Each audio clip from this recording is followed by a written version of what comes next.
un livre de la littérature américaine qui est connu et que je n'ai jamais lu, Gatsby le Magnifique de Fitzgerald. Le Grand Gatsby est un roman emblématique publié en 1925. Il explore les illusions du rêve américain à travers la vie de Gatsby. L'histoire se déroule dans les années 1920, une époque marquée par l'extravagance et la prohibition. Gatsby, un homme mystérieux et immensément riche, organise des fêtes somptueuses dans l'espoir de reconquérir Daisy, son amour perdu, qui est mariée à Tom. Le récit est raconté par Nick Carraway, un jeune courtier qui devient le témoin des excès et des tragédies de cette élite. Le roman met en lumière la superficialité de la haute société et la quête désespérée de Gatsby pour un passé idéalisé. Son destin tragique illustre l'échec du rêve américain et la cruauté d'un monde où l'argent et le statut social dictent des relations humaines. Dès mon plus jeune âge, le plus tendre et le plus facile à influencer, mon père m'a donné un certain conseil que je n'ai jamais oublié. Chaque fois que tu te prépares à critiquer quelqu'un, m'a-t-il dit, souviens-toi qu'en venant sur Terre, tout le monde n'a pas eu droit aux mêmes avantages que toi. Il n'a rien dit d'autre, mais il existait entre nous une complicité si rare que nous nous comprenions à demi-mot, et je suis qu'il sous-entendait beaucoup plus qu'il n'en exprimait. Depuis, je m'efforce de réserver tous mes jugements, habitude qui a conduit vers moi de nombreuses natures singulières et m'a rendu victime de quelques rasseurs aguerris. Un esprit fragile décèle très vite ses traits de caractère lorsqu'il se manifeste chez un individu normal, et de lui-même il vient s'y attacher. Si bien qu'à l'université, on m'a faussement accusé de jouer les éminences grises à des fins personnelles, parce que je connaissais les révoltes les plus secrètes des garçons farouches, dont j'ignorais jusqu'au nom. La plupart de ces confidences naissaient d'elles-mêmes. Je faisais souvent semblant de dormir, de réfléchir profondément, ou j'affectais une frivolité agressive dès que je devinais à quelques signes indiscutables qu'un aveu intime pointait à l'horizon.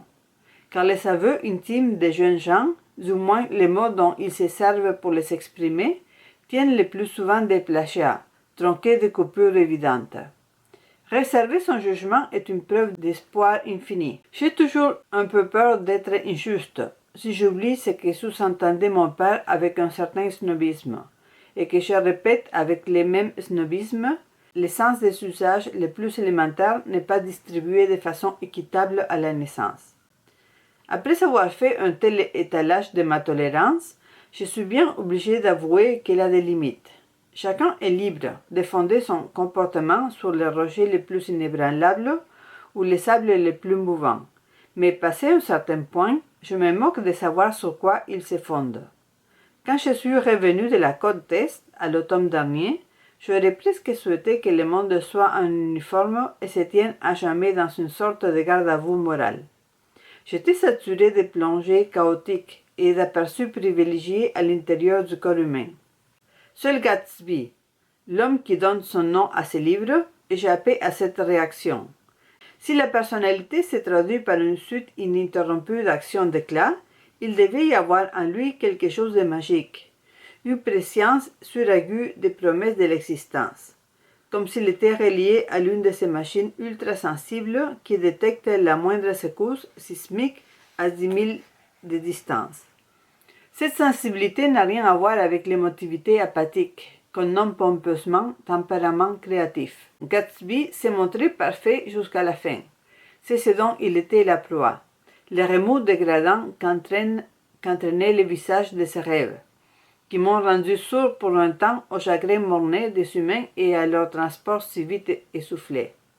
Ma famille occupe une place éminente dans notre ville de Middle West, depuis 3 générations. Les Carraway forment une sorte de clan, et nous descendons par tradition de ducs. Mais la branche à laquelle j'appartiens descend plus simplement du frère de mon grand-père, qui s'est installé ici en 1851, a pu s'offrir un supplément pendant la guerre de sécession et a créé cette entreprise de ferronnerie en gros que mon père dirige aujourd'hui. Je n'ai pas connu ce grand-oncle, mais il paraît que je lui ressemble.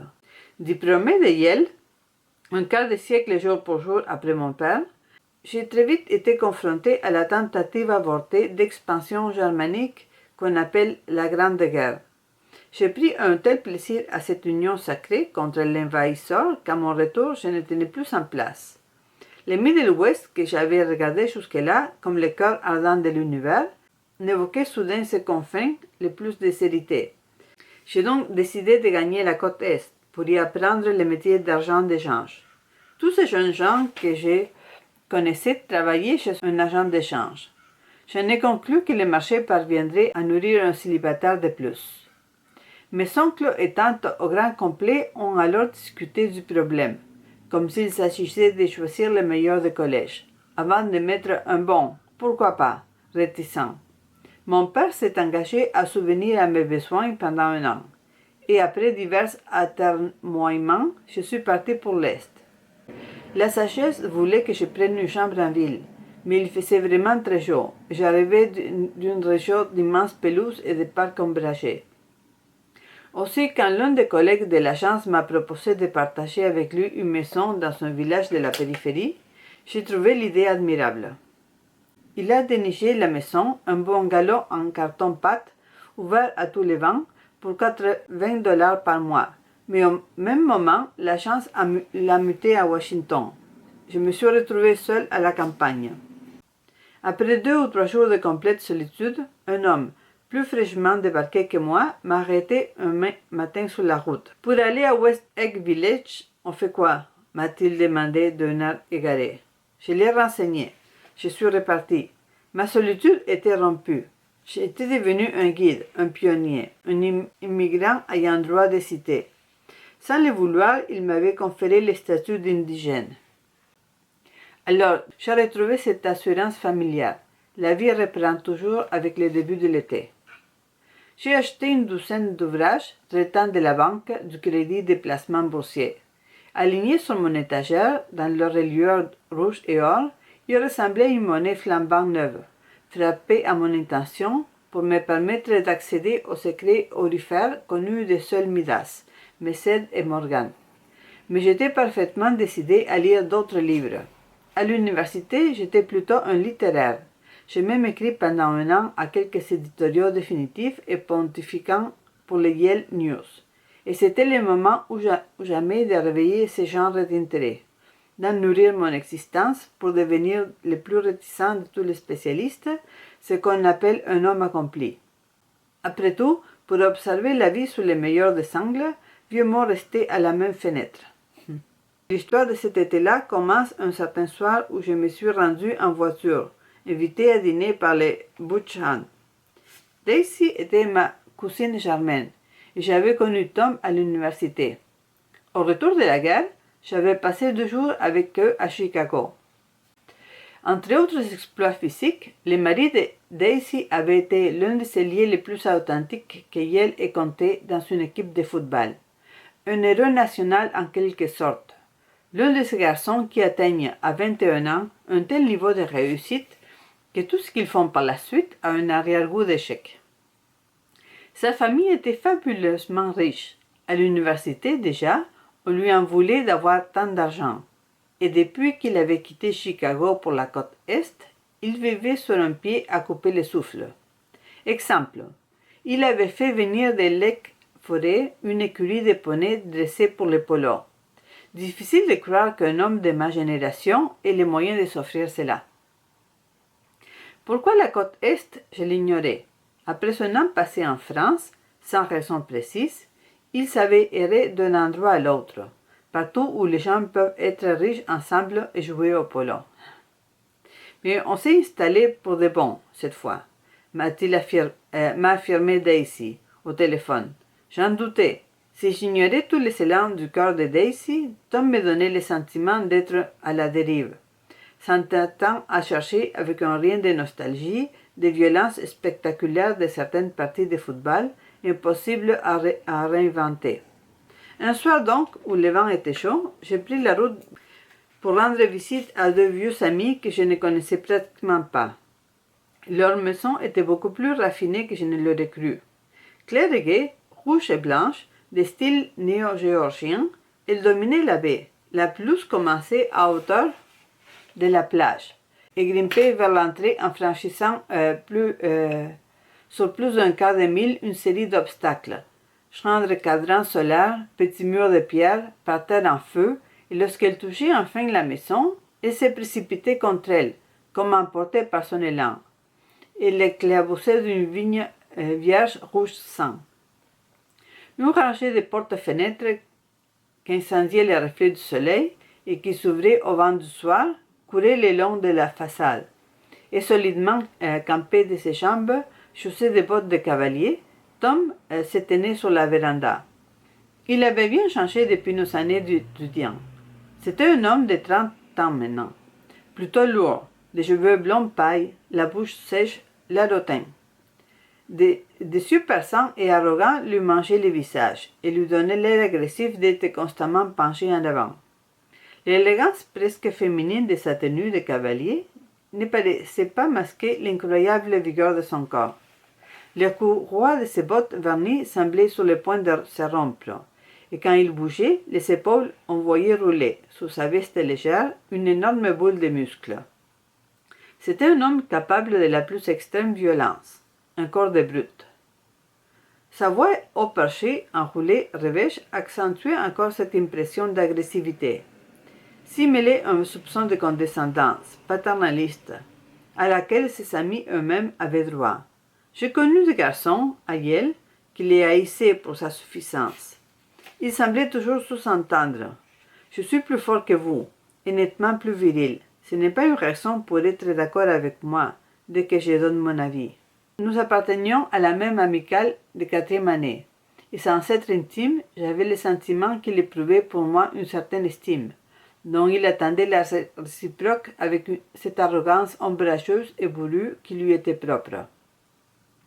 Nous avons échangé quelques mots au soleil de la véranda. J'ai découvert là un bien bel endroit, m'a-t-il dit, en le parcourant nerveusement du regard.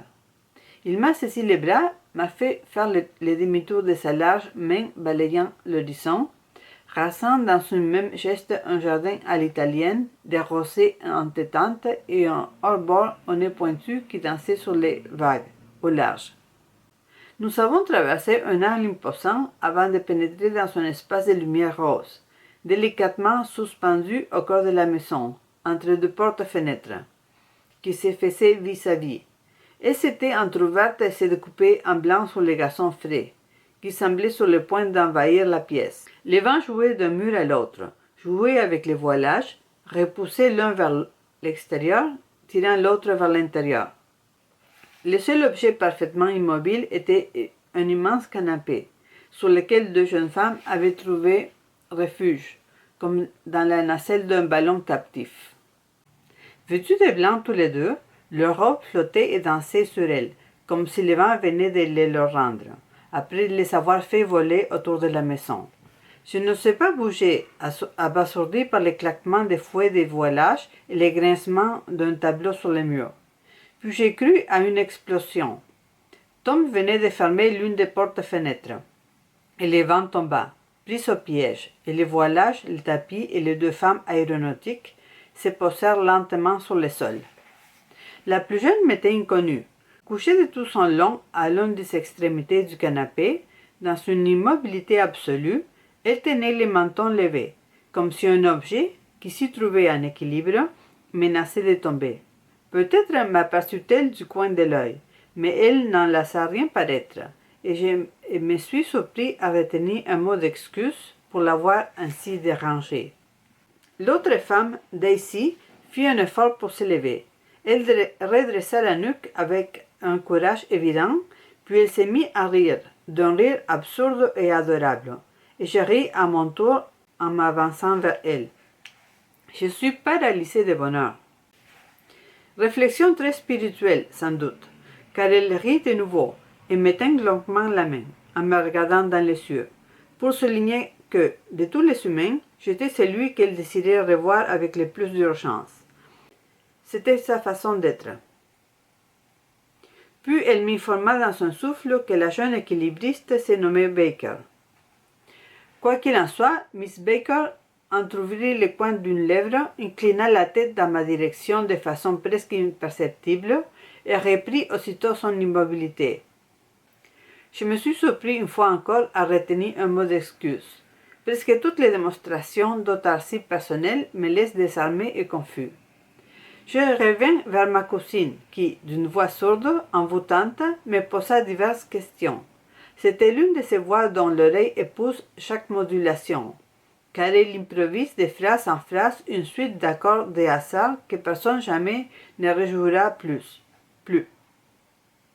Son visage était triste et tendre, avec de beaux éclats, l'éclat du regard, l'éclat brûlant des lèvres, mais on apercevait dans sa voix une note d'excitation dont les hommes qui l'ont aimée se souviendront toujours, une vibration musicale, une exigence impérieuse et chuchotée. Écoutez-moi, écoutez-moi. L'assurance qu'elle venait tout juste de vivre des instants radieux, magiques, et que l'heure suivante lui en réservait d'autres, tout aussi magiques et radieux.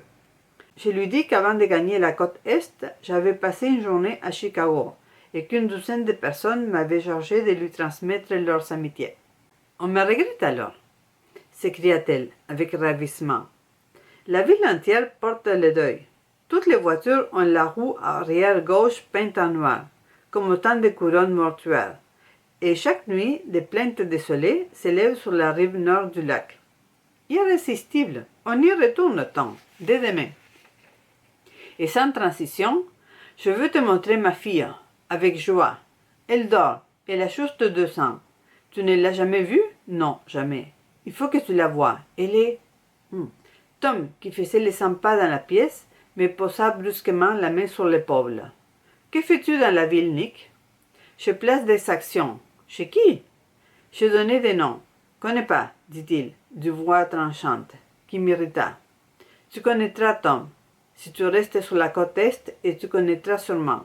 Oh, rassure-toi, je reste. Il lança un bref coup d'œil à Daisy et revint vers moi, comme s'il redoutait d'autres réactions. Je serais vraiment fou d'aller vivre ailleurs. Sur quoi Miss Baker aboya un « absolument » inattendu qui me fit sursauter.